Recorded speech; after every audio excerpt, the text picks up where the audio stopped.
বিসমিল্লাহির রহমানির রহিম। আসসালামু আলাইকুম, welcome back another video. Hi everyone, আমি আছি ফাতেমা, মিরপুর থেকে বলছি। তোমাদের সঙ্গে আছি সব সময়ের জন্য। আমার এই ব্লগটি যদি ভালো লেগে থাকে লাইক, শেয়ার এবং সাবস্ক্রাইব করবে। পাশে থেকে বেল আইকনটি বাজিয়ে অল বেল আইকনটি বাজিয়ে দিবে, তবেই আমার নিত্য নতুন সবগুলো ব্লগ সবার আগে তোমাদের কাছে পৌঁছে যাবে। প্রচুর বৃষ্টি হচ্ছে, বারান্দা থেকে এই ভিডিওটা করা হয়েছে, একটু শেয়ার করলাম। আর চলো বন্ধুরা, আমরা আমাদের পাশের জনকে ভালো রাখি, আমরা আমাদের মা বাবাকে ভালো রাখি, আমরা সবাই মিলে 5 ওয়াক্ত নামাজ পড়বো, তাহাজ্জুদ পড়বো, নফল পড়বো, রোজার মাসে তারাবি পড়বো, সেই সাথে থাকবো সৎ।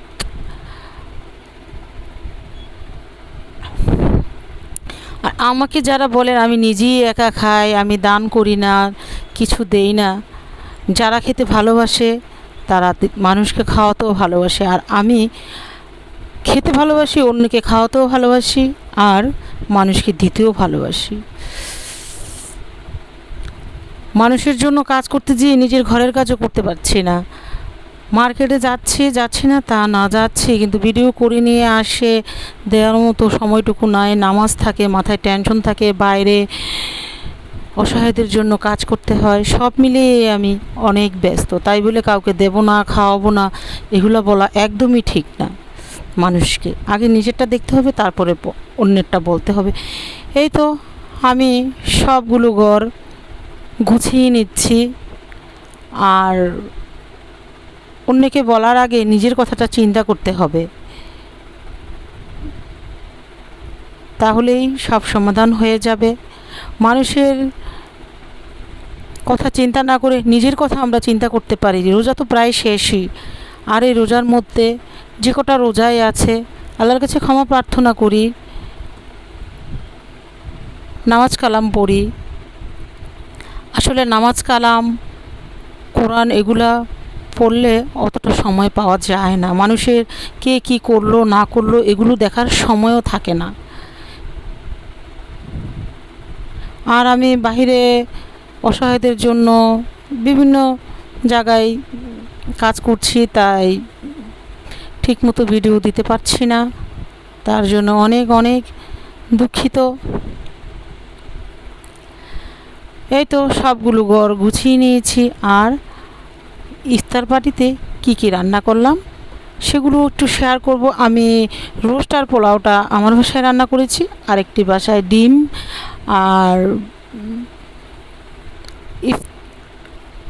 ফল এবং শরবত, খেজুর এগুলো আয়োজন করা হয়েছে। আমার বাসায় যেটা রান্না করা হয়েছে ঠিক সেটাই দিয়ে করেছি, আর সবগুলোই রান্না করে বাহিরে অন্য জায়গায় দেওয়া হয়েছে। তাই দেওয়ার সময় আমি ভিডিও করতে পারিনি, আর দিতেই হবে এমন তো কোনো কথা নেই। দেখানো যে দিচ্ছি সেটা দেখাতে হবে। আমি এখানে ম্যারিনেট করে সবগুলো রাতেই ম্যারিনেট করে রেখেছিলাম। রোস্টগুলো পরিষ্কার করে ধুয়ে ধনিয়ার গুঁড়ো 1 কাপ, মরিচের গুঁড়ো 1 কাপের 4 ভাগের 1 ভাগ কালার হওয়ার জন্য দিয়েছি, কেউ না চাইলে নাও দিতে পারে। আদা রসুন 2 কাপ দিয়েছি, আর তেল পরিমাণ মতো দিয়েছি, প্রায় 3 কাপের মতো দিয়েছি। তারপরে আবার যদি লাগে দেব, তাছাড়া এখানে দই ইউজ করব।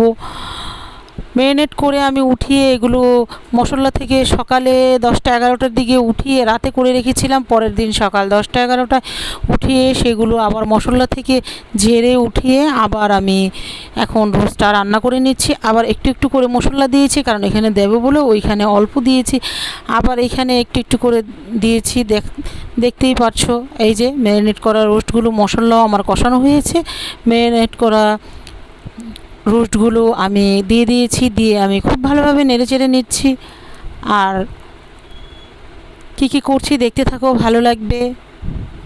আমরা সবাই সবার জন্য দোয়া করব। কি খাচ্ছে, কে কী করছে সেটা দেখে লাভ নেই। আমার মন যদি চায় আমি অবশ্যই দেব, আমার মন যদি না চায় মানুষ বলে আমাকে কখনো দানও করাতে পারবে না, কখনো কিছুই করাতে পারবে না।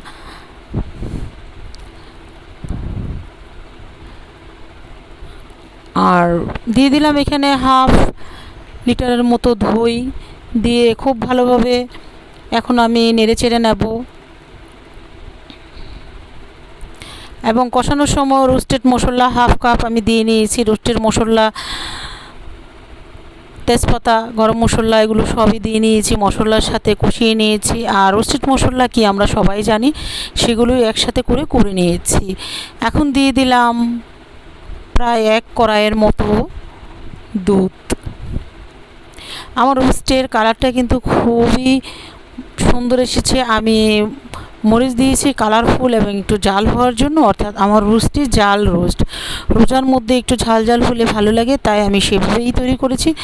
তবে সবগুলোই খাবার খুবই মজার ছিল। এখানে প্রায় 55 জনের খাবার ছিল। ভালোভাবেই হয়ে গেছে। সবাই দোয়া করবেন। এখন নেড়ে চেড়ে 2 পাতিলে রোস্ট ট্রান্সফার করে দিয়েছি। 1 পাতিলে নাড়া দেওয়া যাচ্ছিল না। দিয়ে দিলাম কেওড়া জল পরিমাণ মতো এবং বেরেস্তা দিয়ে দিলাম, দিয়ে খুব ভালোভাবে নেড়ে চেড়ে নিচ্ছি। এবং লাস্টে আমি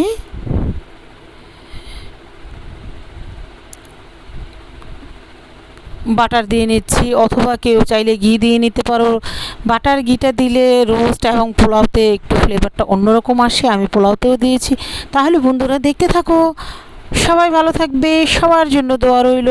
সবাই যেন খুব ভালোভাবে রোজা শেষ করে ঈদ করতে পারে, এই দোয়া রইল।